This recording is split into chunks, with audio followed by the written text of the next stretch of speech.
ரசூல் சொல்றாங்க இல்லையா, சின்ன சின்ன சுன்னத்தான அமல்களின் மூலமாக இறைவனை நீ நெருங்குற அப்படின்னு சொல்றாங்க ரசூலுல்லாஹ். ஒரு முலம் நீ நெருங்கினா அல்லாஹ் ஒரு ஜான் நெருங்குறான். ஒரு ஜான் நீ இறைவனை நெருங்கினால் அவன் அதை விட அது எக்ஸ்ட்ரானரியா உன்னை நெருங்குறான்.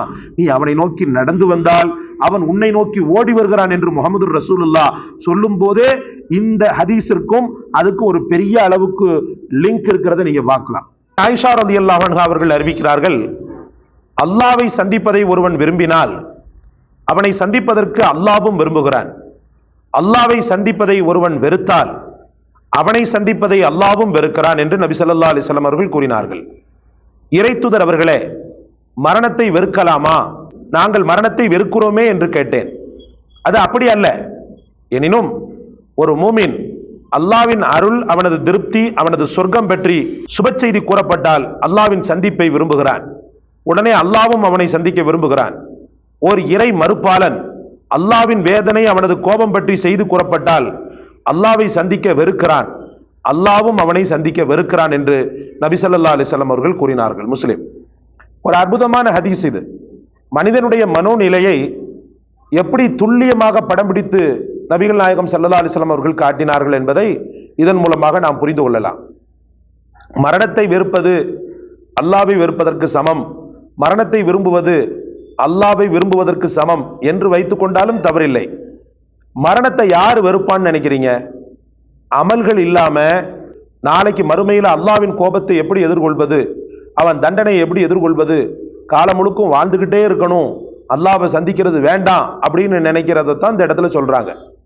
மற்றபடி நல்ல அமல்கள் இருக்கிறது. எப்ப கூப்பிட்டாலும் நான் தயார்ப்பா, நீ எப்ப கூப்பிட்டாலும் நான் ரெடியா இருக்கேன். ஏன்னா ரப்பே, ஏதோ என்னால முடிந்த அளவுக்கு நான் அமல் செஞ்சிருக்கிறேன். மேற்கொண்டு உன்னுடைய தக்தீர் என்ற விதி எப்போது எனக்கு நியமிக்கப்படுகிறதோ அப்போது நான் அங்க வந்துருவேன். உன்னை பார்க்கணும்னு எனக்கு விருப்பமா இருக்கிறது, உன் தர்பாருக்கு நான் வரணும்னு சொல்லி விருப்பமா இருக்கிறது அப்படின்னு சொல்லிட்டு என்ன செய்யறாரு, ஒருத்தர் நினைக்கிறாருன்னு சொன்னா அவரை ரப்பு ரொம்ப நேசிக்கிறான். சகோதரர்களே, ராபியத்துல் பஸ்ரியா ரஹமத்துல்லாஹி பெரிய ஞானி, இஸ்லாமிய பெண்களின் ஒரு மகுடமாக திகழ்ந்தவர்.